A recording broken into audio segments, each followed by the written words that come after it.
សួស្តីទាំងអស់គ្នាថ្ងៃនេះគឺអ្នកគ្រូមានវិធីណែនាំទាក់ទងទៅនឹងការធ្វើយ៉ាងម៉េចដើម្បីឲ្យកូនញ៉ាំបបរខាប់គ្រប់គ្រឿងឲ្យបានច្រើនចាហ្នឹងហើយ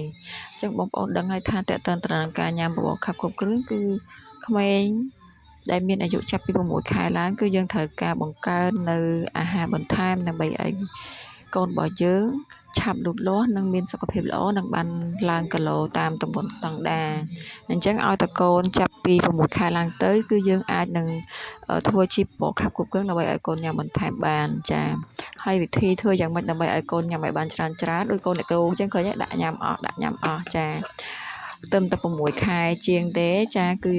ម្ដងកន្លះកូនចែកមួយថ្ងៃ3 4ដងគឺញ៉ាំអត់ដែលសល់ទេគឺញ៉ាំអស់តែម្ដងចាអញ្ចឹងបបរខាប់គ្រប់គ្រឿងគឺអ្នកគ្រូបានដាក់ឈ្មោះមួយទៀតថាបបរនៃក្តីស្រឡាញ់ចាបបរនៃក្តីស្រឡាញ់គឺមានន័យថាបើសិនជាម៉ាក់ធ្វើដោយក្តីស្រឡាញ់ធ្វើដោយការយកចិត្តទុកដាក់ធ្វើដោយការតាមដានអំពីការចូលចិត្តនិងការពេញចិត្តរបស់កូនគឺបបរហ្នឹងគឺកូនស្រឡាញ់ណាគឺកូនចូលចិត្តញ៉ាំចាអញ្ចឹងវិធីដែលធ្វើឲ្យកូនញ៉ាំបានច្រើនគឺទី1គឺយើងត្រូវតែតាមដានចាក៏ដូចជាសង្កេតមើលឬក៏បរៀនកូនឲ្យរៀនញ៉ាំសិនចាគឺដំបូងគឺយើងបរៀនឲ្យគាត់ចេះញ៉ាំមួយមុខសិនចាដូចជាផ្លែឈើដូចជាអឺ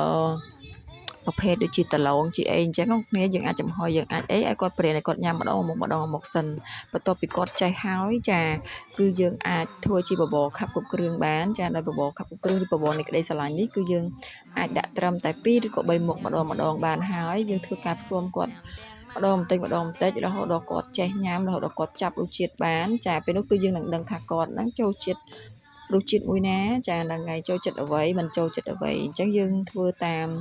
នៅអ្វីដែលគាត់ចូលចិត្តហ្នឹងទៅគឺជឿជាក់ថាគាត់នឹងញ៉ាំបានច្រើនចាដូចកូនអ្នកគ្រូអញ្ចឹងបងប្អូនគ្នាចាគឺ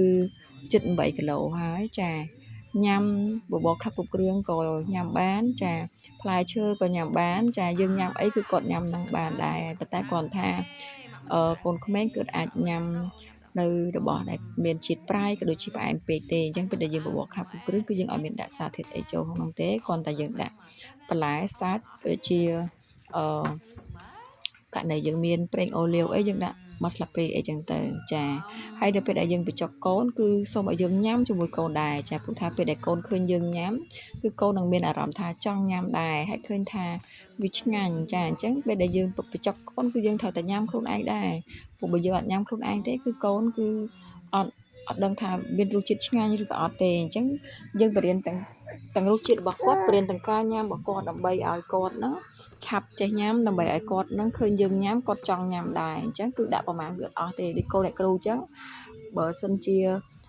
បញ្ចុកមួយថ្ងៃ3 4ដងគឺគាត់នៅតែញ៉ាំដោយសារតែយើងបរៀនគាត់ចេះញ៉ាំហើយដាក់អស់មកគ្នាចា